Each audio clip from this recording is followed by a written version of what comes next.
Hey everybody, we back again. We back. There you go. I'm Spencer, and of course we have our licensed clinical therapist, Magnum PI, fucking wearing a Hawaiian shirt over there, doing his Polynesian roots, even though he's not Hawaiian. From the island, well, the arrest record said Polynesian, so I can get away with it. Oh my god. Were you wearing that shirt when you got arrested?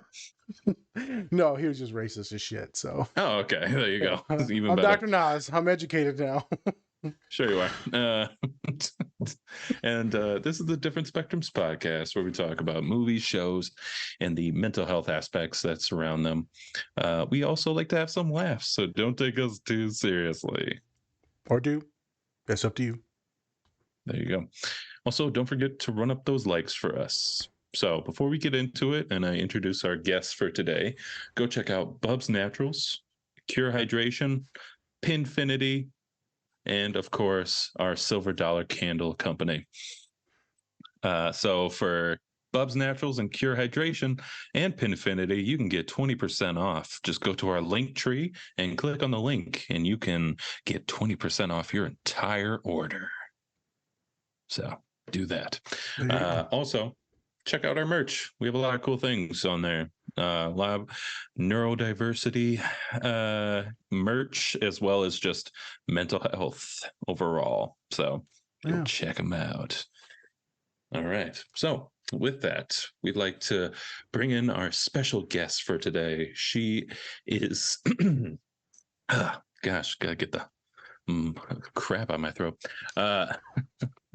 She has her own TED Talk that came out in January, correct? Awesome. Yep. Awesome. Her name is Maggie Isley. That's me. Welcome. Hey. Welcome, Maggie. Hi. Hello. Hello. What's going on? Hey. Nice to have you. Glad to be here. Thank you for having me. Yeah, Awesome. well, go fuck yourself. So. Right. I mean, I'm just like, thanks. That's how we usually I'm too neurodivergent for introductions. I don't know what to do. Fair enough. She just yells out 7. 7. 7. I'm just like, I like that number. All right. If you know me well, I love to yell 7 out loud. It's a thing. So He does. Sorry. It comes out as of a nowhere. Seinfeld fan, I like it. Oh, there you go. There you go. There's a connection there. I figured. Oh, wow. Look at that. See? George wanted to name his future kid 7. See, So, look at that. And you the look more like an you know. overgrown I do. George Costanza. Just stretched out. Stretched out and a little bit more tan. All right. So with that, today we are looking at the movie Heart Huckabees. All right. We're taking a look at a few scenes from that. Some topics that we're going to be covering is masking, trauma, and then meditation. So we're going to be doing those things. Nas, anything before we get into the clips? Again, much appreciation to everyone watching and tuning in. Keep a heads up. Now you'll see the ads or the promos that Spencer has cut. And I think many of you will love them. Or you'll hate them. Or you'll hate them and us. And so we're kind of used to that. So go Fair away. enough. Yeah. Again, shout out to California being the top listeners. Again, Minnesota in second, and then Indiana. Hello. Our city is picking up. And I'm excited to talk about some of these scenes. It's a nice meet cute between me and Maggie and the beginning of Threads, when it was just pure ADHD chaos and everyone just like, what do we do? Let's throw out memes. Yes. And so I was like, all these funny people I'm going to DM, and all the funny people responded like immediately. And I was like, haha. Yeah. Yes. I was just collecting all of my neurodivergent folks like affinity stones.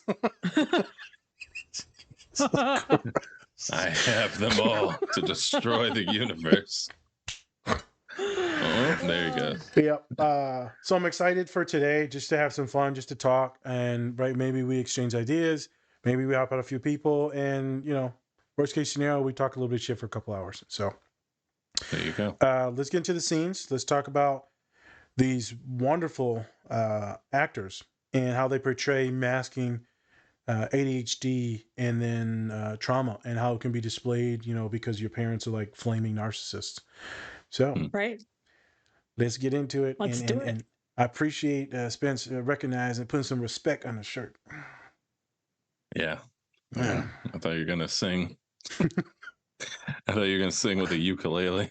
Over the rainbow? Is it under or over? Yeah, you're gonna do Over the Rainbow. Over the rainbow, yeah.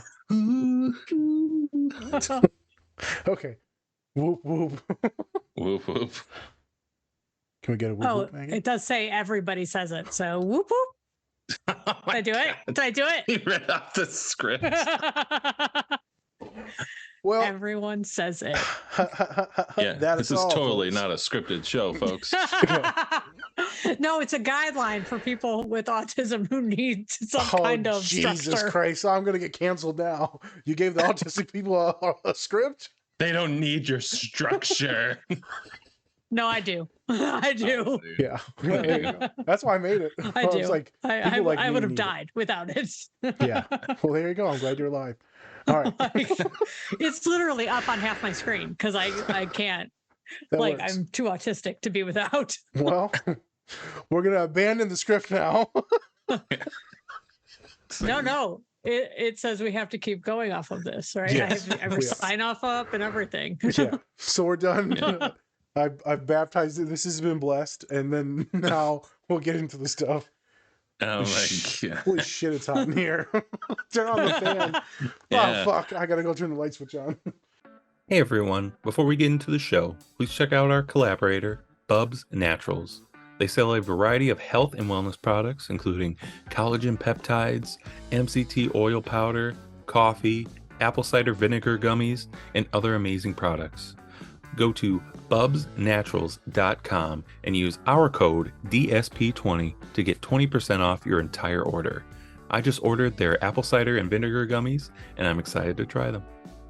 If you are looking for a high-quality, all-natural health and wellness product, Bubs Naturals is a great option. The company offers a wide variety of items that are designed to improve overall health and well-being. So go check them out, and remember to use our code DSP20 when you check out. And with that, let's get into the show.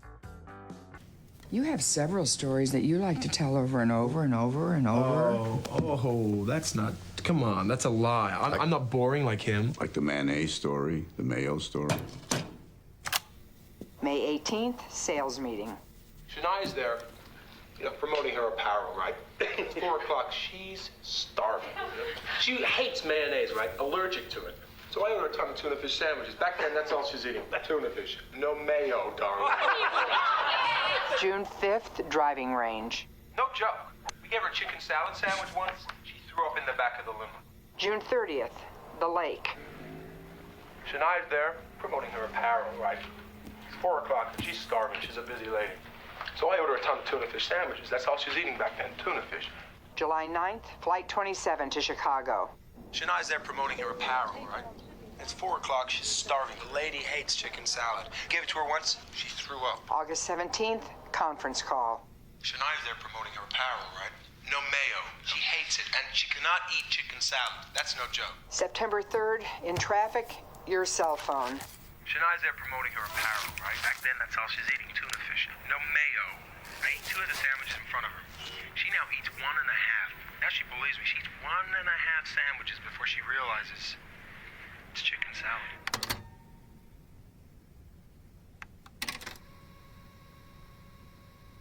Why do you think that you tell the Mayo story so much? I don't know why. It's propaganda For mayonnaise. for you. Specifically, you're so impressive because you know Shania, and you're so strong because you pull one on her. You're a funny guy, a good guy. Keeping everyone laughing so that maybe, quote, you don't get depressed. But what's so great about depression? Nothing. Unless it holds the key to something you compulsively avoid, so it'll never be examined or felt, hence your behavior becomes repetitive, like the story. Like the story. Like the story. Like the story. Like the story. Like the story. Shut up.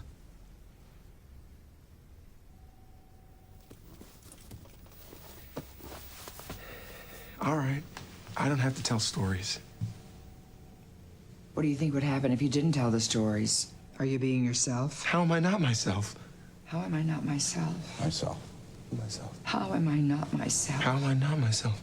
How am I not myself? How am I not myself? How am I not myself? How am I not myself? How am I not myself? Sorry, man. Maybe I need like a minute to figure this out. She had to get you to see. See what? You were trained to betray yourself right here. That's why you betrayed yourself by going to Brad. Why didn't you figure this out? Why didn't you bring me here? Because you lied to us. You told us that the African guy was the doorman at your friend's building, not at your parents' building. You encrypted the truth. That's how good you are at betraying yourself. Right. I told you that he wasn't ready for infinity. Okay, Albert, I want you to melt your usual identity like you did before. Stop looking at me. I said stop looking at me. Dawn is gonna love doing spots for the open spaces. Who's Dawn? Miss Huckabees. Dawn. She loves your poems. The one about the rock? Nobody sits like this rock That's sits. the one. She loves poems. She loves forests, meadows, getting outside. We'll just throw the jet skis on the back of the trailer and head up to the mountains. Wait a second. Are you guys? You go with Miss Huckabees? She was doing some print work for us. Albert, Wanted to get Albert, into TV Albert, spots. forget Brad. Albert, come back to me. Where are you? Where are you? Albert, picture a tree in a field. Good. Now put someone you respect in the tree. Hey, dickweed! Still Brad stand. Add someone else. Like who? You know, someone who can understand things, someone who can help you. Who's your guide? Well, I use Magritte, the Belgian surrealist. I got someone. Who is it? Mrs. Shermer. She was my high school English teacher. She helped me. All right, good. He pushed her out of the tree. Okay, Mrs. Shermer has a vacuum cleaner, Albert, that sucks up fear. Now she's going to send you rays of security and complete acceptance. Ah! He chopped her head off!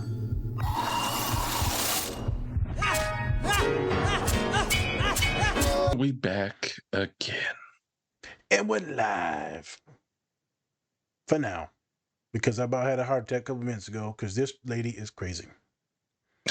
Bad shit crazy. In a good way. In a right? good way. In a good way. Not like, oh, I'm scared for my life. You're like, oh, I could hang around them. And, you know, I probably won't let them drive, but, you know, it'll be fine. Why is that real life? Yeah. I knew it. I'll let you coach me, but I don't want you. We're going to do it via Zoom. Right. I don't trust you. I don't need you to have that control in your hands to where our lives could go at any moment. Yeah. Okay. All right. So like I said, we have a special guest on today. Maggie, will you please introduce yourself and what brings you on the show? Absolutely not. I will not. No, I am. Right. You're like, this oh down. no, over. So I'm Maggie Isley. I have a branding agency where we do all design. We will do any of your creative needs. It is 929 Studios. I run that with my family. I actually brought my husband and my 2 adult sons into it. So that's 929studios.com. And when I grew that to multiple 6 figures, I started coaching people. So now I work with neurodivergent business owners. And that is you can work with me there at maggieIsley.com. maggieIsley.com is how you would get in touch with me if you actually wanted to work with me directly for branding as well. I don't take branding clients through the studio. Okay. So that's the other way to get branding done. Okay. Yeah, that's me. And I have a TED Talk. I did a TED Talk earlier this year. So, what the hell was that about? Yes. I guess you'll have to go on my website. No, I'm just kidding. Leave them in suspense. So it was about how business plateaus aren't actually business problems a lot of the time. They're often unresolved trauma that your coach can help you identify, but then you need to go to therapy to actually work on. So it was a big undertaking on my part. I did a lot of research because when you do TED Talks, you do have to submit all of your research behind it in order to be featured on their page. Yep. And then I also had case studies in there for my clients, as well as my own personal story. Okay. So it's pretty cool. It's a pretty cool, and they screwed it up. So I did it at Case Western Reserve University. Yeah. And they didn't put my slides in correctly. So if you watch it, you get to watch me recover in real time. Oh, there you go. Yeah. And I don't know if I mentioned, but I'm also autistic and ADHD. So I'm both scattered and focused. I'm right. You'll never guess. I have no idea. just from us meeting on Threads, I'm like, this person's got to tell some. You're like, I don't even have to meet her to know. Like I can just read it. I'm not gonna lie. I can tell from her writing. I fell in love with like about 5 people on the air because they were just so kind and awesome and funny, and we were just laughing and joking. I don't remember all the stuff that we said, but it was just very nice. And so I appreciate that. And I'm like, I'm gonna have some of these people on the pod. So that's what brings us here today. And it just so happens like this person does coaching and they got their own thing and their vibe and they're neurodivergent themselves. So let's talk about some stuff and have some fun, because this show's a little bit different, where we use specific scenes to help individuals that are neurodivergent identify with, express emotions, seek validation, and then maybe they can take that to their therapist, parent, guardian, whatever it is. A lot of us think in movies or snapshots, movie quotes, song lyrics, and not many of us talk about it. Right? There's a lot of therapists online. There's a lot of neurodivergent people online, and yet you don't see this being done. So this is why we brought you on board, and everyone is welcome. So that's the intro for them. Yes. Yeah. Well, thank you for coming on. We really appreciate it. Yeah. That was so awkward. No problem. I'm not doing anything. I'm just sitting in my desk. Just so why don't you give us a little context to the first scene that we watched, with Brad being talked to by Bernard and Vivian. Oh, look at you with the names. Oh my gosh. That's right. IMDb, baby. Oh, cheater. Okay, got it. So in the scene, Bernard and Vivian, for the context, they are existential investigators, right? So Brad, right. This is not a real job. Please do not try and do this for a living. They were hired by Brad to shake the other characters that you'll meet from the basically get a what's it called? An advantage in the job, right? And what they actually find, though, is that Brad has been masking, and he has been telling the same story repeatedly to get people to like him and to put on a show for everyone else. Okay. And that's the gist of it. Yeah. That's it. I mean, we're good.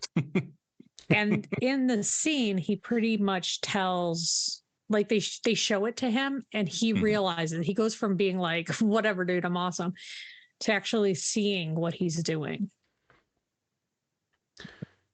So that's it. Question, when you watch this scene, were you like, ha?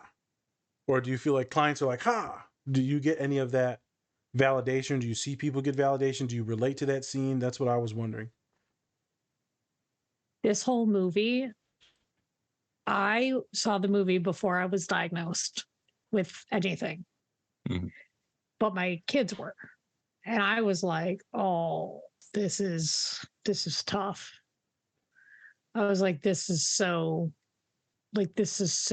relatable," and it became one of my top 5 movies, just from how much I understood everything that was going on in it. Because I climbed the corporate ladder behaving like that. I spent 15 years in corporate. I was a director. I climbed real high. I reported to the CEO. Like I was up there. Mm-hmm. And I did it behaving like that. How was your burnout? I still have burnout even now as working for myself. I mean, I am actively in ketamine therapy. Mm-hmm. So it takes a long time to recover. For sure. It takes a long time to recover from that kind of burnout. Is it life a little bit easier now that you're doing your thing and it's the population that you want and there's less masking, I would assume? It's so much better.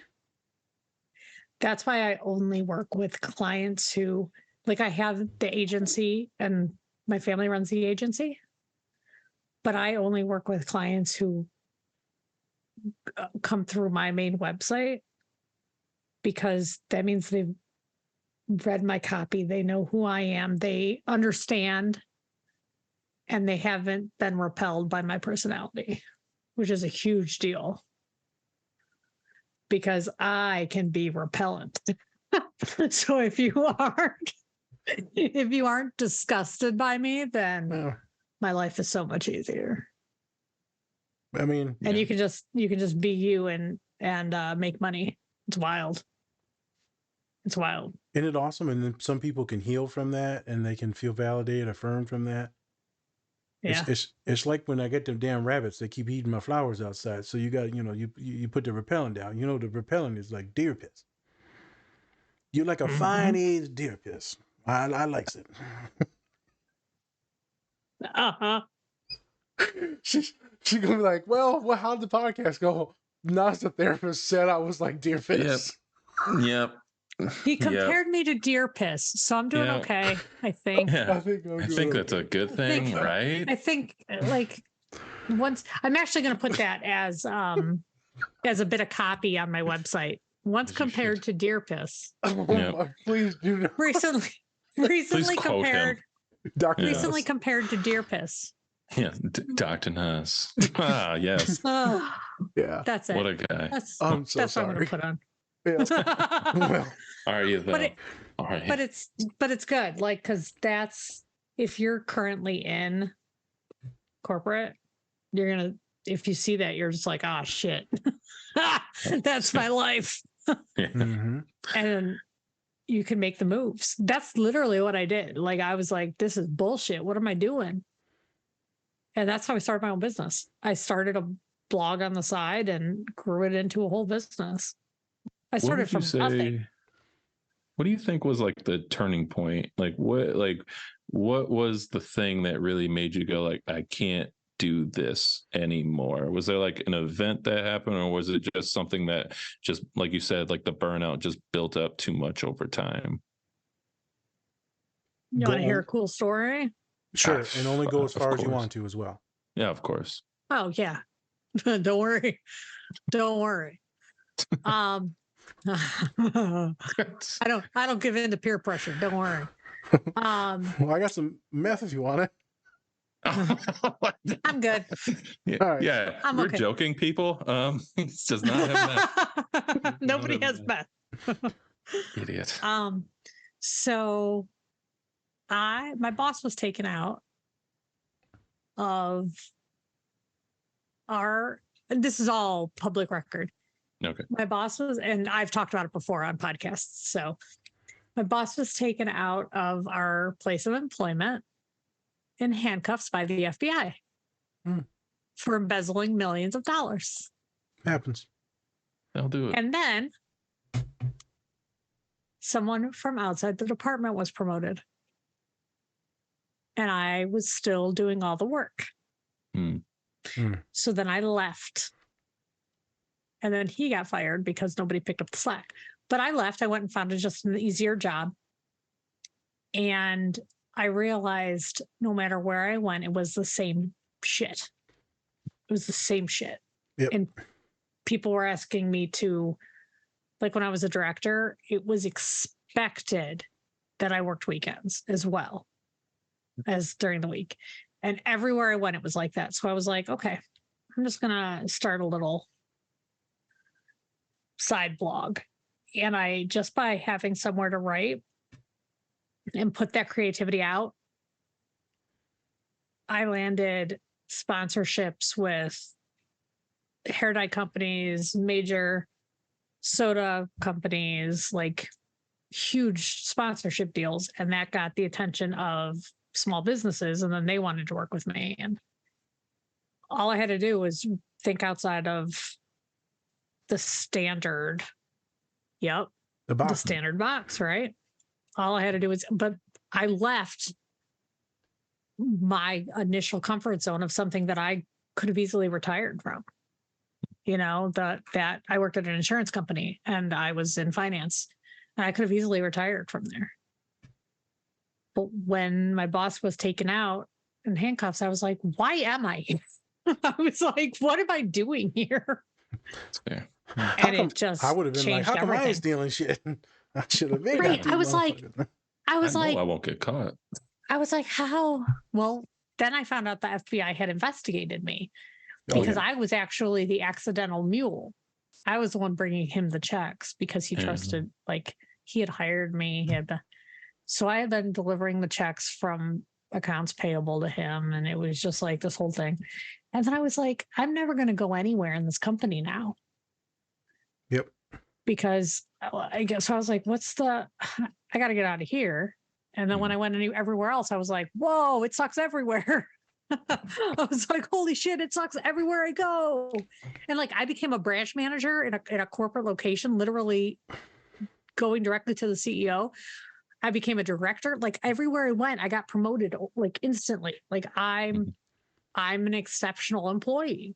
And I was like, why am I making other people money? This is so stupid. Yep.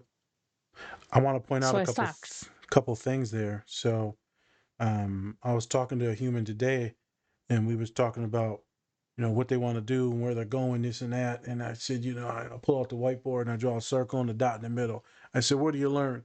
He said, let me guess, the outside. He said, yes, outside of your comfort zone, young man. None of the stuff you're talking about is going to be done in there. So we got to do these things that you keep avoiding, because you'll be fine and you'll be safe and you'll have your routines and rituals, but you're going to be that existential dread and you'll never know what could have been. And so you not doing that trip the other day might have been a bad thing. I sent some resources. I said, this is what we're going to do. This is we're going to sign up for it. It's safer. You can get, it's AmeriCorps. So we can do this stuff, volunteer, sign up, go different places in the country, get tuition reimbursement. It's awesome stuff. Get your feet wet with traveling, being independent, and then we can go abroad. And so you brought up another piece where it talks about you're a hard worker. And so you'll see neurodivergent people. You know what hard work gets rewarded with? More fucking work. More work. Every time. And so you'll see that with most of my grad PhD students, most of them are neurodivergent. And, you know, a lot of them are international, so they have to accept it, because if they don't do the work, then they will be kicked out of the country because they have no power, no control. Bullshit. And so the powers that be wield that and use that. And a lot of us neurodivergent folks, we take more, and we're quick and we're good and we're efficient and we're effective. So they give you more because no one else can do the output what you do. And what that does is it burns us out into the ground because we don't know how to set boundaries, which leads to higher burnout rates, higher suicidality, more medication, probably alcohol issues, drug issues, poor relationships, because we can't say no to things, because there's like a festering insecurity, because we're never fully unmasked and we're scared to. And so we can never be truly us, because we're never really truly us. So I know I'm therapizing the scene and stuff, but the scene shows him hiding, and then he hears that voice in his head.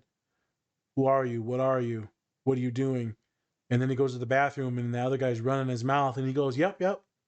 He plays the role.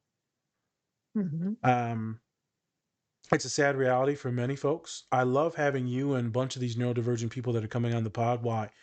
Because the knock is that people can't be successful, right? They're neurodivergent.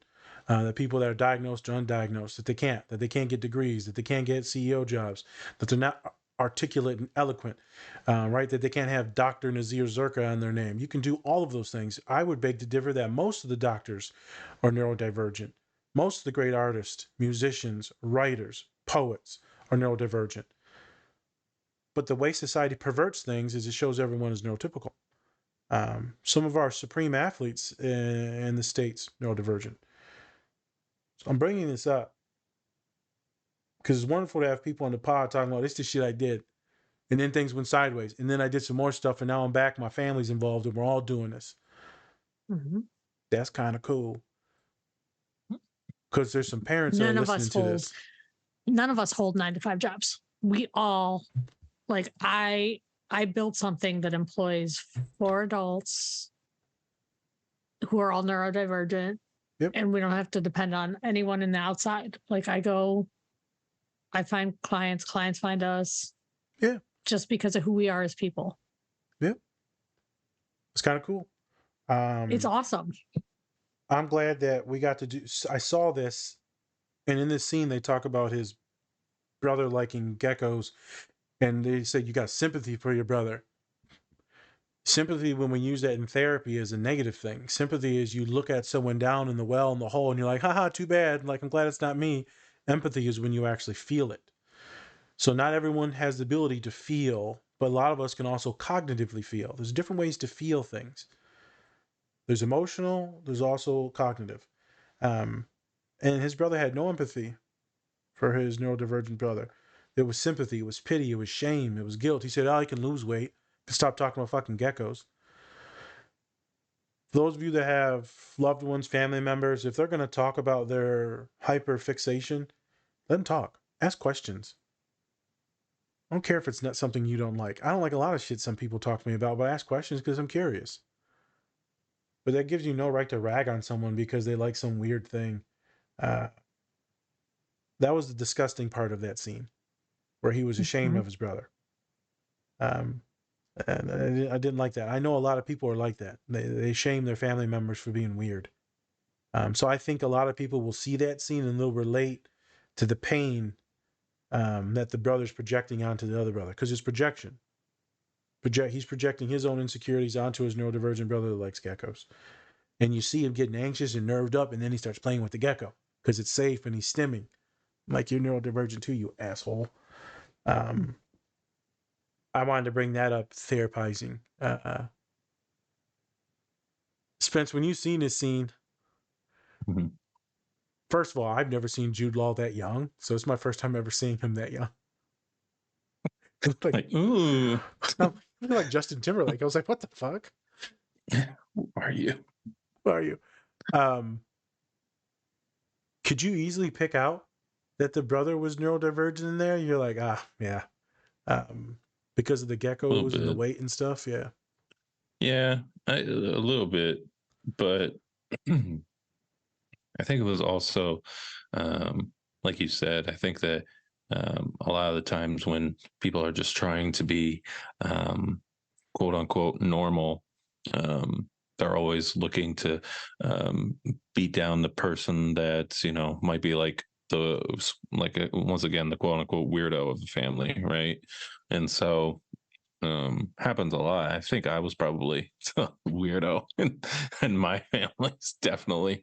So I totally get that. And just, yeah, I could definitely compare like Jude Law's character to like my own family members. And it's really interesting to see, especially when it's just like, when you're trying to just include those family members into something in your life and let them be part of your life, but yet they just reject you to, you know, get ahead on the social ladder, which is just gross. So, yeah, I mean, you could totally tell if you have that many geckos, there's something there. If you have that much of anything, I have like tons of sneakers and people would be like, there's something going on there. If you just have baskets of stuffed animals. Weird, right? Yeah. Just a pile of dead carcasses. Hey, are you a nerd? Do you like pins? If you're like any of our followers and you said yes, you should check out our collaboration with Pinfinity. They have Power Rangers pins, Transformers pins, and for all of our bronies out there, My Little Pony pins. Go check out our link tree or use our code DSP to get 20% off your Pinfinity order today. That bully culture is a son of a gun, boy. And I'm not gonna lie, I fell prey to it too, right? That's what you do, right? To make sure you don't get singled out, then you bully the next person down, and it just keeps going down, down, down. Mm-hmm. So that's a vibe. Do you ever experience any of that, Maggie, if you don't mind sharing? Any of that bullying or ostracizing, outcasting? Yeah, I don't talk to my family. Oh. I don't. It's me and my husband and my kids. We don't talk to my family because I was the weird one. And it's like, okay, cool. I don't need you guys. Like they're, yeah. That's what we call boundaries. They can just, yeah. And I gave them so many chances. And then a couple of years ago, I was like, I flat out told them that we weren't speaking anymore. And I blocked them. So I don't talk to any of them anymore. Gotta do what no you gotta regrets. do. I work with clients on this no all the time. Regrets. All the time I work with clients like this. No regrets. It's fantastic. I 10 out of 10 recommend it for anyone who is struggling with it. If that's something that's on your mind, work with your therapist and come up with a plan and implement it. Yep. I can't tell you how much better my life is. My business took off. That's actually, so the same year that I got rid of that toxic energy is when my business took off. Yeah. There you go. It's related. Yeah. See, when I cut my mom off, I got one of them hairs back, you know what I'm saying? It's still there. You can see it. Just one of them. Damn, yeah. She laughed real loud. Oh, hold up now. I take offense to that shit. You bald as hell. Like, damn, okay. Shit. I was like, oh. Okay. But you made a joke, but you're preaching the truth. Yeah.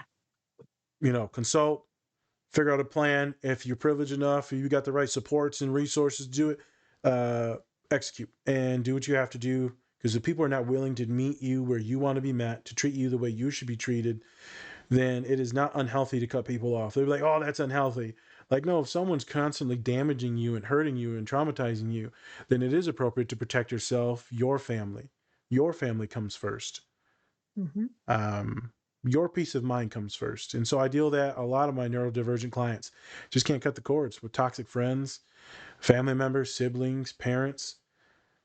Like, hey, we got to start setting the boundaries now. If not, what happens? Let's say you want kids. Many of my students want kids.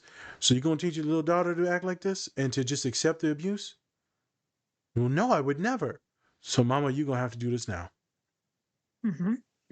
I didn't do it soon enough. And my kids were exposed to my family. And when I did stop talking to my parents, which essentially cuts off a whole side because my mom is the ringleader of everybody, I told my kids, hey, it's your decision. You know, it's your decision. They were teenagers. So I was like, it's your decision. And my kids were like, why would I ever talk to her? They're like, I wanted to stop talking to her years ago. I was like, why didn't you tell me, you little shit? Right. I was like, God damn. Here I thought we were doing something, we were doing right by you. Yeah. And they're like, no, we don't like her either. And I was like, there okay. We go. And yeah, I mean, my parents did horrible things. They stole from me. They did terrible things. And cutting them off freed up so much of my mental space to do so many great things. Let's it's shocking. No, it's just shocking. Shocking, yeah. This actually kind of leads really well into that second scene. So give us the context of that second scene. So in the second scene, it's another one of the existential investigators, which, you know, world's best job, I think. If anyone knows any job openings, please hook me up. So, because I don't think you have to produce results. I'm pretty sure it's like a meteorologist where you're just like, I could be wrong. So anyway, I was going to say that's most white people, so okay. But she goes into Albert, who is played by Jason Schwartzman. She goes into Albert's mother's house because the whole premise of the movie is Albert is trying to figure out a coincidence that he feels he has, which is he keeps seeing a Sudanese refugee everywhere. It's like he keeps running into him, and he's a doorman. And he doesn't know why he keeps seeing this guy. So she comes in, and she comes into his parents' house, and Albert follows her in, and they discover that Albert's mother had decided that it was more important to entertain a guest than to comfort her son in the time of his loss of losing his pet cat. His pet cat had passed away, and rather than comforting her son in the time of his pet's death, she felt the need to entertain a stranger. Like it was her friend's sister. Like it wasn't any kind of like, hey, I have this out-of-town guest from Australia. It was like some chick. And then the Sudanese refuge shows up, and it turns out like the connection is you were orphaned by indifference and he was orphaned by civil war. So that's the real connection there for them. And for me personally, like that was a breakthrough for me. Like, and I realized like, hey, I was orphaned by indifference. Like that's how, for me, before I ever cut off my parents, that was a big breakthrough for me. Because it's like, that's exactly what I was. I was an only child. I am an only child. I mean, I'm guessing my mom's not out here having kids, but I mean, I don't know. She's old, she's in her 50s, so she could be, but my mother, years ago, around the time when this movie came out, she had said on Facebook to somebody that they were talking about like 1993 or something. And she was like, oh, I was an empty nester back then. And I was like, I was 12. And she was like, yeah, you were off living your own life by then. I was like, I was in 6th grade. I wasn't living my own life. But that sums it up. Like my mom, she got married in 1990 to like this guy who's he was a nice guy. He's not anymore. But he was at the time. He was fine. He was fine until I turned 18, and then he turned to shit. But he was fine until then. And when she got married, I ceased to exist. And before then, she beat the shit out of me. But until then, you know. So in 1992, she was like, I was an empty nester. Honey. Actually, I was 93, I was 12, and 92, I was 11. But like, she was like, yeah, I was empty. So when I heard that, I was like, oh my God, I was orphaned by indifference. Like, I lived in that house and nobody noticed I was there. My parents are like 5'10" and 6'4". I'm 5'3". Oh. So we live So they rebuilt the coat rack, like the coat closet and the bathrooms for tall people while I lived there. So like I couldn't hang up my coat. I had to take it to my bedroom. And I when I went to wash my hands, it was like up to my chest. The counters were up to my chest. Like I couldn't just wash my hands because they redid the whole house for tall people. I still lived there. Yeah. They sound like great people. So when I heard that whole like I'm orphaned by indifference, it was like that's what happened in my childhood. And I finally understood what I hadn't been able to pinpoint. Yep. I was like, that's it. So yeah, that's the scene. That's the scene. And that's why I get it. That's why I understand it. And this is part of the reason why we do the pod, is because people relate to these movies, these scenes. Doesn't matter what it is, to these music videos, to these song lyrics. I mean, the other day we exchanged in therapy some songs. I had a few songs. I said, "You listen to these," and they gave me some Swiftie songs, some Taylor Swift songs. And I said, "Don't you give me this song like this other one kid gave me." She said, "What are you talking about?" I said, "The whole song is about suicide."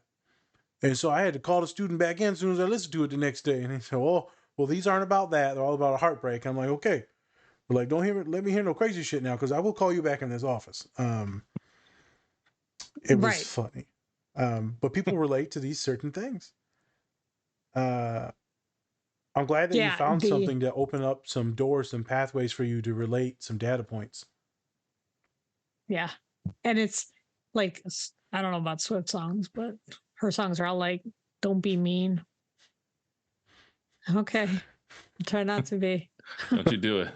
Don't you do it. Don't be I'll get mean. my fans on you. Yeah. Don't be mean. It's all about like how she's been heartbroken. I'm like, honey, if you're getting broke up with, I got no shot. Right. Like, I don't know what to tell you. Yeah. At this point, she just makes songs about breaking up to break. She just breaks up to make songs. Right. It's a fact.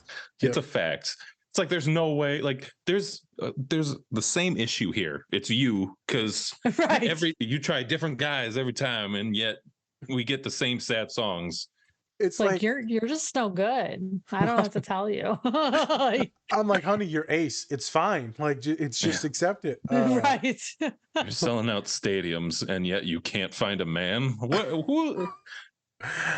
example are you setting? Honey, you're gay. Honey. Right. You're not good at this. Accept it.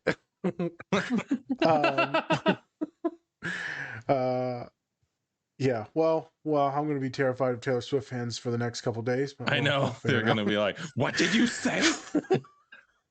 My friends were all at the concerts, and I was over here like, "I'm sorry." They're sending me their outfits. I'm like, "You're going to wear that in public?" Oh, wait a minute. That's cool. You remind me of one of these characters from is it from Bob's Burgers? With the big glasses and the green sweater? The one that does the dance. Oh my god! You're calling me Tina? Oh my god! She's calling you Tina. I mean, you're not wrong, but my neurodivergent I'm very ass. Tina. I'm like scanning you as a human. I'm like, who are they? Who have been identified? I'm very Tina. Okay. Yes. Well, no, that's out of the way. I'm sorry. And a little Louise, but pretty Tina. Okay. Yeah. Jesus. Glad you pointed that out, jackass. I have different glasses on. I probably have 30 pairs, so it's not always these. Nice. All right. Glasses and shoes are my two things. Hey. Mine are like Docs. Like I like Doc Martens. Doc. Well, hey, we all can't be winners. Not going to bring up that movie scene. Moving on. It's an expensive habit. I'm not gonna lie. Shoes. All habits are fucking expensive. Everything's expensive. Yeah. Fuck. Got a bottle of water the other day. It was like $3. I was like, all right, I'm just gonna steal this. So. Would you like to drink water? Would you like to die of thirst? $3. Well, thank you. I guess staying alive is hard. I guess so. This episode, that scene, I think the best part to me is, obviously he's calling out the mom, and you see the dad acting a fool, and look what I did. They're all like, look at me. And Ma's avoiding all emotion. Yeah, they're all just avoiding emotion. Perfect kind of narcissistic personality traits. But also, it's hard for a lot of people to accept accountability. Doesn't matter who you are, what diagnosis you are. It's just hard. So I was talking to a human today, and I said, hey, I want to let you know something. I didn't get to finish my thought last time that we talked. I said something, and it hurt, and I need to rephrase and retract and then restate. And they said, are you doing this to make me feel better? I said, I'm not a nice person. I don't care how you feel. I didn't get to finish my thought that day after I thought about it. And then it was a great conversation. And I took accountability for the shit I stepped in and the emotion that got stirred up unintentionally. It takes a grown-ass person that's done their own introspection to take accountability and to do better. And I think it's a trait that not many of us have. Doesn't matter neurodivergent or not. And so I see their parents just avoid, and I see people in the office just avoid. And it's always the good people that get hurt, because those are the ones, that are getting shit on, and then no one ever apologizes because, they're fine. No, they're not fine. And yes, maybe they should woman up or man up, and say something, but also maybe they shouldn't have to do that, and you should just say what you said, like I did. I didn't have to be prompted. I owned up to it as a therapist, and it was a good conversation. And then we move forward. That was part one. Part two is, what did they say, Maggie, at the end there? It's like, you've been cheating on yourself, or you've been holding yourself back since. You've been betraying yourself. And that's what you were trying to betray yourself right here. That's what they say about the house. In the house. Or about the apartment. Yeah. You were trained to betray yourself right here. And that's why he lied about where he saw the doorman. He said it was at the friend's house. That's why he worked with Brad. You were trained to betray yourself right here. And he says, you feel embarrassed to be sad. Feeling sad is hard enough, but to be embarrassed to feel sad, like that's a tragedy. Like that's terrible. Yep. The shame. And it's true. I mean, it's true. The shame, the bullying, the neglect, the not affirming or validating. I feel like me and Spence just got done talking about this in our last pod, about me having to betray myself, him having to betray himself in these job interviews and these places, and they want you to sell your soul, and sometimes you have to do it for economic reasons, but then it takes part of you. And it's just sad. That's what I was thinking of, right? You start betraying yourself little by little. I texted Spence today, because we just did a podcast on a NBA athlete called Giannis Antetokounmpo about failure. There's no such thing as failure. It's just steps in the process of winning, to getting what you need. And text Spence, I said, "Ain't no failures over here, buddy." And then he gave me the thumbs up, and he's like, "You're right," because we put in probably like 4 or 5 hours yesterday doing 3 podcasts, edited one and did 2 other long ones, and it was about nihilism, existentialism. It was long. That's a day. It was 1 a.m. my time, and then I didn't go to sleep until like 3 a.m. because I needed to like recalibrate. Yeah, no, I do not go to sleep. What time zones are you guys in? Eastern. I'm Central. Oh, I'm in Eastern. Okay. Yep. It was surprising. Yeah. You said Detroit, right? Yeah. So yeah. Well, Indiana right now, and then Detroit hopefully by the end of the year. I'm in Cleveland, so it's Eastern. Cleveland. That toilet. Well, I mean, nobody from there is watching, so it's fine. Yeah, we don't have a big following in Ohio, so we can say that. Yeah, they can go fuck themselves. Yeah, because we're mostly Minnesota. We're all the Midwest, other than that state. Right. Yeah, Ohio State can suck it. I actually don't have a big following in Ohio either. Even when I share this, like I don't have a huge local following. My following tends to be, I'm very international, and then it's more out west. Yeah. Yep. Same. California's our top, and then I noticed a lot of neurodivergent folks that are like kind of big in the UK. That's like a big thing over there. That's where a lot of my following is Makes in the sense. UK. There you go. I Spence, don't know why. When you see the scene, homie, then we'll get into the next one, then we'll get up out of here. What do you think when you see some of this stuff, right? Because it's a weird movie, like the acting's a little different, it's dry, and yet it's funny, it's existential, it's a very different movie. So you see this scene where, it's got this coach and they're saying shit, it's like therapy. To me, it felt like group family-centered therapy. What did you think as a marketing guy, as what you say? What do you think as a normie, a non-therapist? Well, as my marketing degree says. What do you think when you see this? I'll say, like you said, just like kind of when it comes to the cinematography, it's very weird. It's a very weird movie. When it comes to, and especially the dialogue, you're like, did they rehearse this, or did they? Sounds like they're just trying to have a conversation. Like Dustin Hoffman's and I found it character. funny. Yeah, and I found it funny that Adrian from Rocky was the mom, so that was pretty cool. Out of nowhere. Yeah, just out of nowhere. Well, she's Jason Schwartzman's mom, so why wouldn't she be the mom? True. Oh Very shit! true. You even said that, and I didn't even like pay attention to that. You're like, Adrian, Jason Schwartzman. I'm like, that's Rocky wife. I don't know what you're talking about. No, who the hell is Jason Schwartzman? That's literally what you were like. Who? Yeah, Albert. Oh, Albert. Right. I know Albert, right. and I know Rocky. Yeah. All right. Adrian is Albert's mom. Is that better? There you go. That makes sense. I mean, they do look similar. So look at this. So what? I just love the fact that even though like the parents, they tried to act like they didn't know that one woman was in the house, or did they not know she was in the house? They didn't. She came in another way. Oh, I didn't know there was that many ways to get into an apartment. That's why it's so funny. It's like, I thought it was just one door. Those French, they always know how to get in. They're like Santa Claus. Like, oui. Like, where the fuck did you come from? How'd you get your big ass down the chimney? Why is a Frenchman in Detroit? I don't get it. The first time you for get robbed everything. today, Santa.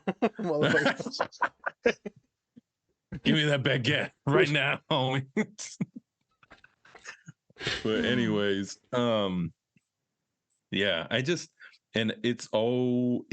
really cool how just Jason Schwartzman is just trying to figure everything out, but yet he can't get really any straight answers because he has, his detectives on the case, and they're just like, look at these dots. These dots are connected to these dots. And then once you spread, and then there's a thing in the line.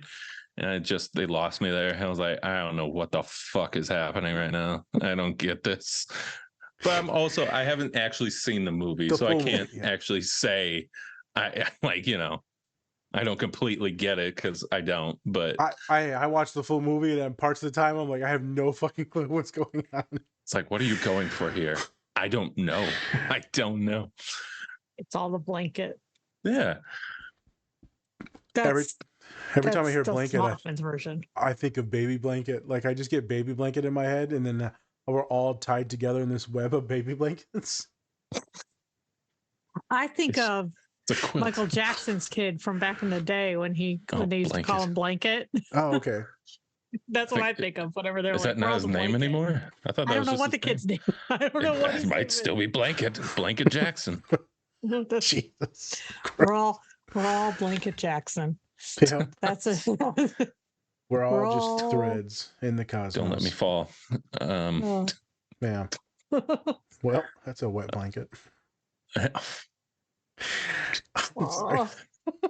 my God. I thought you would think it was some interesting scenes. Yeah. Very interesting, to say the least. It was, and all of them, therapy is so intertwined, or existential is so intertwined throughout the entire movie. But it's not just in your face like most movies, right? It's just all like tertiary. It's kind of hard for some folks to maybe follow. But since like we've been in this trade, and then you've got your life experiences and everything, and you related to it, then you soaked it in very quickly. Where others it might take a second, which is fine because not everyone has to identify with these video clips, right? We take in requests from all types of people. Some of the shit I'm like, I don't identify with it, but others will. And that was a good moment. I think most people will see some of their parents, and they'll be like, "Yep." So this is what I'm going to touch on, therapizing, because I mean, I'm sure you'll validate some of this, but maybe not. But folks who've been neglected like that can go in many different ways. They could go into like Jude Law's character, where they're always attention seeking and always looking to people please, and they never really get that closure. They're doing it in their relationships. Their boundaries are always getting pushed. You got other folks that kind of diverge from that, and they kind of just give up on society and humanity and those relationships, and they'll isolate themselves, become very cold, very autonomous. And they'll say that they may not want relationships or community, in which they might actually do. They just don't feel like getting rejected over and over and over. There's a couple different ways it could go. It could go in a lot of self-sabotaging. It could go into a lot of people are going to treat me like shit. People are going to treat me like shit. And then you like talk to like some kind of shitty people, and they're like, aha, they treated me like shit. It's a self-fulfilling prophecy. and you kind of believe that you deserve that, and yet you don't want that, but then that's all you keep doing. And so it can lead into a lot of relationship issues, job issues, depression, suicidality, all of it. And lastly, it might not affect you at all. And you can be very fine and productive and have a great life and wonderful relationships. And you're just able to take it in stride and keep moving. Not everyone has to act the same in these things. When it comes to our genetics, some of us are a little bit have more predisposition to mental health issues. Folks that are going to be neurodivergent will handle this situation possibly different than a neurotypical individual, because maybe some of us neurodivergent folks don't have any other supports, where maybe others might have more supports, or they might have more friendships, or who knows. So I don't want to blanket statement it, but if you have some parents like that, it's probably going to feel pretty shitty. You're going to feel pretty shitty. To never get validated is shitty. Case study real quick, and then we'll get to the next scene. A human come to the office, said, happens all the time. I said, man, I can't do these tests. I'm slow. So, oh yeah, you were always at the end. I said, I can't at the end. Shit, I ain't even answering half the stuff. So we start talking about reading and writing and how they're misplacing words. I said, young man, you got dyslexia. I said, what's that? I said, okay. So then we talk about that and how they're not a failure and how they're not stupid and worthless. And then we start tracking it back. Well, my mom talks about she has trouble reading and writing. Oh, okay. So you start backtracking and you're seeing these issues. And I say, hey, man, shit, I got a doctorate. You can do this. You're way smarter than me. These individuals are, because they're all like in STEM and they're like fucking geniuses. And like coding, computer science, cybersecurity. To see them cry with happiness and joy, to know that they're not broken, that's just something that they can deal with and work with and get supports. They get me to sign one letter. Now they get extended time, and now they can actually feel confident to go take their exams and succeed. To get validation to know these things is quite wonderful. And to not ever have that, and then to come to my kooky ass and then be like, yo, bro, you're good. You're good, man. It's awesome to be that human. And you as a coach probably have some of those experiences too. With your children, with friends, with coworkers here and there. Well, your coworkers are now your family, so yeah. I can't wait to do that too. To me, that's technically the dream. Validation is key, and so for you and others that didn't get it, it sucks. I didn't get much with my mother, and then my father got out of prison, and then that's all I got. There was a lot of tenacity, a lot of validation. It's amazing how life can change when you start to get that. Yeah. So that was my 2 cents on that scene. So the next scene. Hold this. Meditation. You want to do the meditation? Because I know you actually have more. You have people who struggle with it. I'm a pro at meditation now. Are you? Yeah, I'm great at it. I have the Aura app on my phone, and I'm amazing at it. Do you like? I'm like meditate perfectly, and then I do it. Do you like sounds or noises or nature, or do you like voices guiding you through imagery? Voices. What do you like? Voices. Well, voices, and then when I do my ketamine therapy, I do sound baths. Okay. Sound baths, perfect. There you go. For some folks that don't know what that is, what is that? Sound baths? They are like the ones that I listen to are sound bowls normally, and they will come in and out. I do it I use the best mask in the world. I use a blackout mask that has earbuds built in, but it's amazing. It's from Manta Sleep. Okay. It is a completely blackout mask. I use silk eye cups. So it is the most relaxing sound. You're going to have to listen to it. There you go. I can't describe it. I'm sorry. I have no way of describing it. What is it?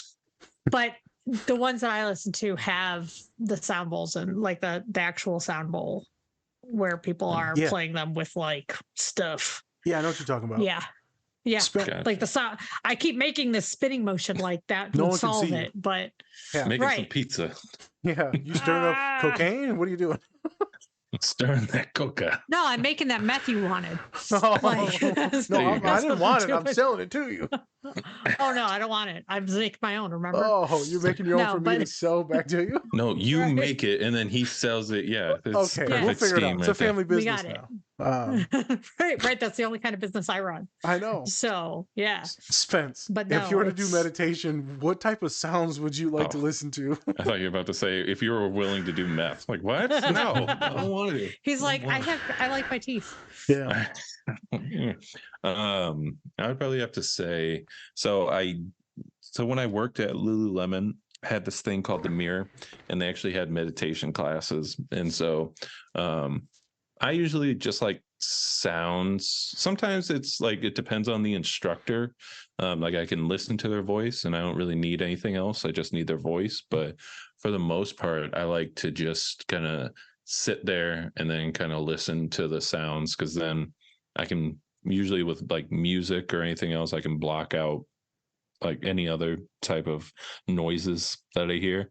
It's going to distract me. And so, yeah, I probably have to say more sounds than anything. Yep, Maybe more soothing sounds. music. Soothing. I can dissociate. So we just did a podcast on dissociations with Winter Soldier. So I can dissociate to a lot of different things and like technically meditate because I'm on this different like astral plane type of vibe. And then I can do legit meditations where I'm breathing and focusing and concentrating. I do that a lot before I lift. So I lift weights. So before each set, there's like some deep breaths, some controlled breathing, some controlled focusing your muscle neurons and fibers and trying to lift appropriately, effectively, with good technique and form. Because I have a lot of injuries and body tears, and so if I do it fucking wrong, I'm going to tear something. Period. Right.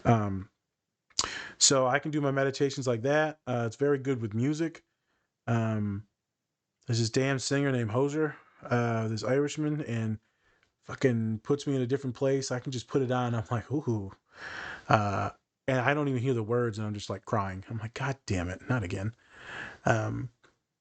Meditation, if we're talking about legit meditation, going on to YouTube, I like to listen to rain and hearing the rain drop and fall on things. I like to hear the rain fall on things.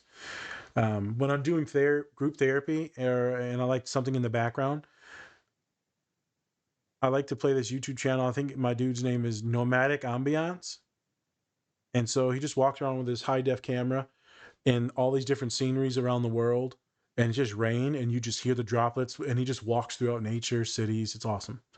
I was at a book club when I first found that, or when I first seen it. And I was like, had whiskey in my hand. I was passed out. Everyone else talking, reading the book and shit. I'm just asleep. Is he drunk? No, he is autistic ass sleep. We got him. We got him, folks. Just take him away now. Autism. So yeah, those are a couple of different things. When I'm trying to teach meditation, I taught it today to a human. We start with the basics. Focus on just regular breathing. We've done it on the podcast before, but we have better equipment now, so we might need to do it again one day. Focus on the senses. What can you hear? What can you smell? What can you feel in your body? And then we start doing 4 seconds in, pause, 4 seconds out, in through the nose, out through the mouth. So we practice it multiple times. And then when I get them to do the deep breaths in, I have them touch their stomach, expand it, and then obviously breathe out. And then I have them drop their shoulders, relax their facial muscles, and then I start going into the visuals. So after I teach the basics, then it's the visuals. And then after we progress from the visuals, then I'll do like some of the hypnotic suggestion stuff to see if I can get like certain things in their body to like just go numb or just be stuck. So those are always fun, especially when I'm doing like a big group of athletes and like 50% of them are just like shaking, like, what's wrong with my legs? So if you don't give me half your scholarship money, you ain't getting them back. Oh my God. You ain't getting on that field again. Yeah. Like, What's going to do now? Yep. I need you to sign executive director of your manager for your NIL money. Oh my God. Yeah, I'm never going to be allowed back on campus. Nope. Nope. I got a meeting with these frat boys in October because they wanted me to come back. I'm gonna get them. All right. So this scene is kind of cool because it goes through the terrifying abyss of meditation, of closing your eyes and doing like sound deprivation, visual deprivation. Someone that's ADHD has a really hard time sometimes focusing and doing meditation because their brain's like, ooh, squirrel, ooh, this, ooh, that. And so you hear the existential coach being like, yo, come back to me. Get away from Brad, get away from the girls, and then visualize a tree. Boom, the scary person shows up in the tree. All right, put someone good there. Boom, so someone's good there, a teacher. But then they go away and they get pushed over. And so little by little, it gets better to do these things, but you're still having to fight your brain, like focusing on bills, anxiety, relationships, drama. It's hard to get your brain to shut the F up. Yeah. So that's why I teach my meditations. It's usually quick for my students because the students are like 18 to 25. Like, they don't get time for that shit. So I'm like 3 minutes, 5 minutes. That's all I need from you. Emotions only last 4 seconds. I need you to put a pause in that shit for 4 seconds. And then we can maybe get to the next emotion that's a little bit less toxic. Perfect scene. I cannot wait to show this in group therapy next semester when I'm doing this because they're going to be like that. I've had it where some of my traumatized individuals, like legit trauma things, and their ADHD is hell because of it. Not because I think they were born that way, because of the trauma. And it's hard for them to be in their body. So when it comes to the meditation, you're asking someone to be in their body. And that's a scary place to be when there's a lot of trauma. Mm-hmm. And I remember this individual just crying.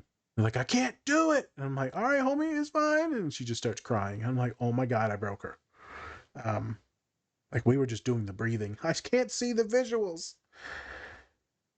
Why do I say this? I'm joking now, but if you can't do the visuals, the meditations, it's fine. You're not a failure at meditations. Not everyone it even fucking works for. Practice it when you're feeling okay, not when you're super hella anxious. Practice it when you're doing okay. That way, when it comes time to game time, when you're triggered or some crazy shit's happening, you're overstimulated from a party, you're going into your exam, you're about to have this difficult conversation with your ma, your teacher, your professor, your shithead boyfriend. You're on timeout. You ain't getting none. Sorry. If you need to set the boundary, do your breaths. Pause. I put you on pause. All right, I'm done. Sorry. I just feel sassy now. You just want to be a sassy black woman, and it just shows every show. He just gets more progressively. He gets sassier and sassier. Yeah, every time. See, he never did those when we first started, he did not do those hand movements. No, and now he's just all over very the place. Masculine. Now wearing Hawaiian shirts, soon will be skirts. Hopefully hula get that grass skirt. There you go. Show off those hairy legs. Right. You might be in. No shame. Yeah, no shame. No shame in your game. Yeah. My feet You have look great good. calf muscles. Feet do not look good.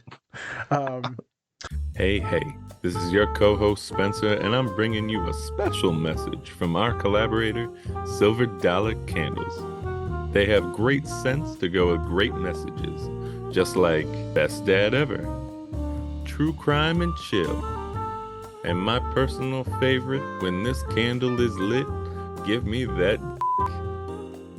You can also make your own candle and message that fits you. So go use our link in our link tree to get your order placed with Silver Dollar Candles today. All right. So we don't have sandals, please. We don't have to therapize this one too far, but I want you to talk about it real quick, Maggie. When you watch a scene like this, I don't know back in the day if you were good at meditation, because you probably seen this when you're since you're like older, you probably saw this like last week. Jesus. I hate everything about what you just said. So couple things I have to say about the scene. Go ahead. Even though you've just insulted my entire being. Well, we already established that I enjoy you as a human and I love you, so just shut up. Hey, since you're so old, can you tell us about what you felt? Well, since was Jesus there? Sitting here.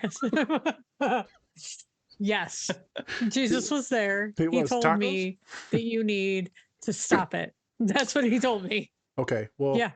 If I go to hell, I'm just kidding. I'm just kidding. meet my mom there. So Jesus Christ. And mine. And mine. She looks like me, so you'll know. Like you'll recognize her. Like, are you the Bob's Burgers ladies, Mom? No, I'm just kidding. I know. So my lip really does come out when I pout. Like it's natural. Like I don't. And my husband's always like, please don't do that. You look like a child. Meanwhile, I'm like 40 something. Like, My brother does it So too. anyway. It's a vibe. My brother does it too. So the meditation thing, this is half my story, half my husband's, and it's fine that I tell it because whatever. I swear it's fine. Copyright. I'm really good at it, but I haven't always been. And my husband has a very traumatic childhood. We'll just say that, right?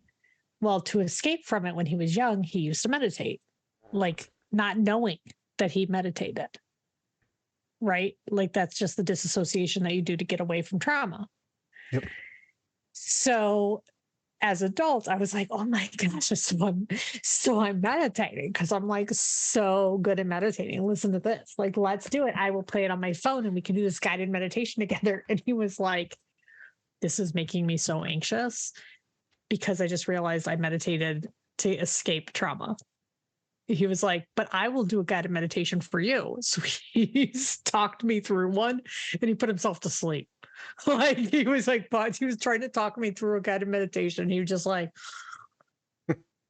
halfway through it. So it's interesting because I haven't always been like, I used to lay there and be like, why is this guy, I can't listen to him. And for a long time, I couldn't listen to women because I had such issues with my mother. And until I worked that out, I couldn't listen to women's voices. Now I can listen, and I can listen to like the way that my app works is it goes to sounds that I've picked out after the meditation ends. So if I'm still up, or if I'm getting up, if it's a wake up thing, depends what time of day I'm doing it. And I've gotten pretty good at it, but it's interesting to see how your past or your trauma, or depending on what it is, influences that. Like he can't meditate now because that's how he survived. That's how he made it through. Was just completely disconnecting from what was happening. And that's, to me, it's amazing how the brain will protect you. Yes, it protects you to get you through until you are able to unpack everything. We didn't do a podcast on this specific scene because it was too traumatic. But those of you that are super nerds in Marvel, me and Spence and Colin did a podcast on Moon Knight. So Moon Knight goes through a lot of abuse and he starts developing DID, dissociative identity disorder, because of some stuff that happened in the family and the severe physical abuse that he took. And he would dissociate and his alter would take over. And so our minds will do that as a protective factor. It will compartmentalize things and put things away. Me and Spence recently did a podcast on Arnold where, he went through nothing but trauma all the time, and his dad dying, his brother dying. There's just a lot of stuff, a lot of abuse, and you see Arnold's not able to emote. I also think me and Spence think he's probably neurodivergent as well, but the trauma made him dissociate from his emotions, and so he was never really connected to them, and he had to work with a coach to get him connected back to his emotions so he could become an actor. The brain is quite wonderful. My husband can't be surprised. Like you can't surprise him because he would get punished if he showed those kind of emotions. Mm-hmm. So he will tell you if he's surprised because he can't react to it. Yep. Yeah. You see that a lot with men. Just tell you. With men for all types of emotions, we're not really supposed to show them. You'll see that with women for different things. But if we're playing the gender roles, men really can't show the sadness or any femininity at all. He's good with that. He just can't. It's the stuff that he's good with that. Like he was watching, what were we watching the other day? And he was just crying. Like, I mean, we're good with that now. I also think it has to do with having kids. Yep. having kids changes shit. That's a story for another time. I assume. It changes everything. Yeah. As probably it should. Yeah. But you have to tell him, he will tell you, I mean, that things have, like, he'll be like, oh, I'm so surprised. And you're just like, I bet you are. I can tell by your body language. Right. And he'll just be sitting there and be like, oh, I'm so shocked. And you're like, got me. Like, okay. No, so fun. Yeah. Right. Did I scare you? He's like, I literally am scared to death. I'm like, oh, how can I tell? Well, I literally just shit my pants. So right. well. You can't play a prank on him because he's That's just what like, that smell was. I'm so scared right now. Don't play a prank on him like that though, because he does have irritable bowel syndrome. It'll ruin your day. There you go. Like he told me on that first time he came over. Yeah. Shots fired. First date. First date. Well, hopefully your partner hears this pod. And all love to you. All love to you, mister. We're here for you, mister. Yeah. We're here for you. He's really great. He is really great. So real quick, did it take you a while to get better at meditation? Just you specifically, or did it take you weeks, months, years? Months. Took you months. But I'm also somebody that I have to, like, when I'm not good at it, I will not rest until I'm good at something. Got it. Because if I'm bad at, like, I don't like being bad at things. How does it make you feel? I'm joking. Do not answer. There we go. I would never do that. I've never said that in my entire life of therapizing people. What is that? No, my power's going out. What am I gonna do? Yeah. No, click this button. Oh no, right. sorry. I'm like, oh no, so sorry. But yeah, no, I don't like. It is funny though, because like my. So, like I said, I have no problem sharing things. I think transparency is important when it comes to mental health. Yep. So my psych nurse, when I started my ketamine therapy, asked me, she was like, would you consider yourself a perfectionist? And I was like, no, I just think everyone needs to do everything at the same exact level I do. Are you a perfectionist? My precious. And I was like, if everyone would just do everything at the same level I do it, then we wouldn't have any problems. And she goes, I feel the same way, so I probably shouldn't have asked. That's what she said to me. Yeah, a lot of these she folks was like, I feel the same way. That are in these caring professions or like that. Yeah. It reminds me of Serena. I feel like Serena gives off same vibes as Maggie here, but also, you know, she's like, I'm getting shit's my way. Right. It's like, yeah, I can't. So how long did it take me? It took me until I got good at it. Yep. Because I was like, I'm going to do this morning and nighttime until I am good. I have to do a wake up meditation and I have to do a bedtime meditation until I am good at it. No big deal. I've had the Aura app for 2 years now. I pay for it and I do it until I'm good at it. Were your eyes that wide open when you said it the first time? Just, yes, I will get this done. But that's how I am with everything. Fair enough.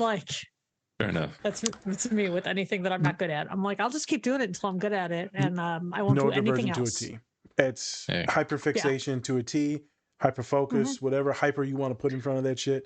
That is us grinding and becoming obsessive. And like I said, most of the very talented people in the world have that obsession. And that's what drives people to perfect things. And so some of it's out of anxiety, fear. When we talk about Michael Jordan and Giannis, there's an obsession, there's a want, there's a need, there's a hunger that is unsatiable. And you will see a lot of your neurodivergent clients like that. And the trick is for me as their therapist is to pull the reins back on that horse. Hold up. We got to take Sunday off, or we got to take some naps here. Like you grinding, stayed up for 3 days. That shit ain't working. So it's a wonderful superpower that most of us have. Some of us is going to be on geckos. Some of us is going to be on, meditation. For me, it's the podcast at this moment. Before it was the doctorate, and it just changes. It changes and changes and changes. I'd rather be the podcast and just fucking stupid shit on social media or like comparing myself to others. Like I'd rather be direct. Could be a lot worse. I'm glad that you were honest and open about many of the things that you struggled with. I'm glad that it took you months and you're a perfectionist. So what does that mean? That means people that are listening, it may take you months, years, half a year, full year. Well, I ain't got time for that. Well, 5 minutes. I want you to take 3 minutes a couple times a week. And I want some of you to practice these things. Yeah, it's worth it because you're not going to get better if you don't try. I mean, like, the time's going to pass either way. So why not? The shit you doing ain't working, so let's change it up. Let's shake up some stuff and grow. As you said yourself, relating to this movie and breaking free of some shackles, setting some boundaries, right? Finding your peace and happiness and what really means something to you, it set you free. Do you still battle your demons and your things? Yes. And do many of you listen to the podcast battle your demons? And will you always? Yes. As a human said to me today, why is life so hard? I said, yeah, it's hard. And he said, he said something about hope. Well, I hope I'll get done with it. I said, you will no longer say that word in my office. You will say the word faith. So he said, that sounds too confident. I said, no, you done got through a lot of shit now, young lady. So you mean to tell me that you don't have faith in your skills to get through all this shit? Well, I'm just tired. I get that you're tired.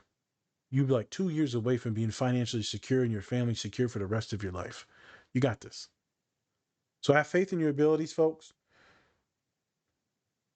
Don't try not to do your best to judge people like when me and Spence were younger and when we got our hyperfixations and I'm weird and talking shit and Spencer's doing whatever he's doing and people are like judging you and projecting. Be cautious of what you say to people. Be cautious. Be cautious on how you treat your children or your nieces and your nephews. You ain't always got to put someone down. I remember when my father said to me, if you ain't got nothing good to say, then shut the fuck up.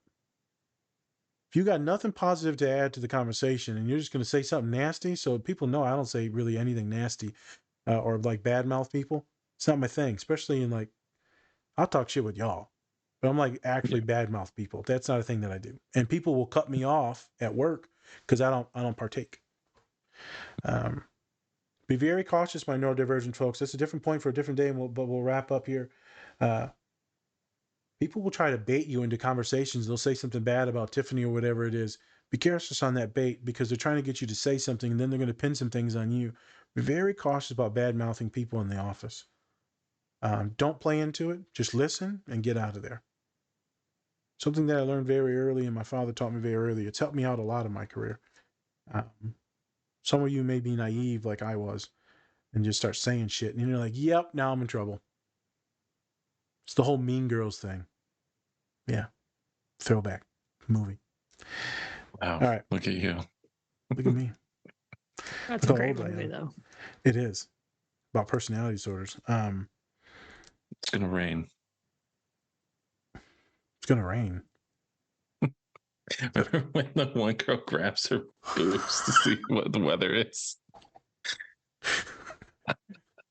It's like my dad now that he's older. He just grabs any body part and he's like, it's going to rain. I'm like, you literally walked like 2 steps out of your room. Hey, the arthritis, man. That ain't no joke. I tell you what, man. Yeah. I feel it in my bones. I'm like, yep, it's about to come down pretty hard today. It about to rain. I got the rightus. The rightus.